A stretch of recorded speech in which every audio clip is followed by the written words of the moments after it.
মিয়ানমারে আঘাত আনা সাম্প্রতিক ভূমিকম্পটির শক্তি ছিল ৩ শতাধিক পারমাণবিক বোমার আঘাতের সমান।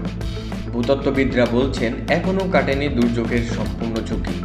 ইন্ডিয়ান টেকটনিক প্লেট এবং ইউরেশিয়ান টেকটনিক প্লেটের মধ্যে ক্রমাগত ঘর্ষণ হচ্ছে। এর ফলে আগামী কয়েক মাস ধরে অনুভূত হতে পারে আফটার শক, যা সামনে দেশটির জন্য আরও বিপদের কারণ হতে পারে।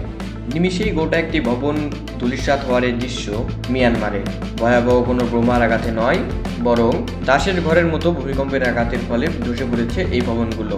এমন পরিণত হয়েছে মিয়ানমারের বহু আরও স্থাপনায়। কত শক্তিশালী ছিল মিয়ানমারের সাম্প্রতিক আঘাত আনা 7.2 মাত্রার এই ভূমিকম্পটি?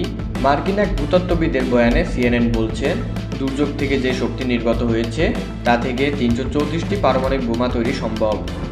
ওই ভূতত্ত্ববিদ আরও দাবি করেছেন এখনও কাটেনি সম্পূর্ণ ঝুঁকি।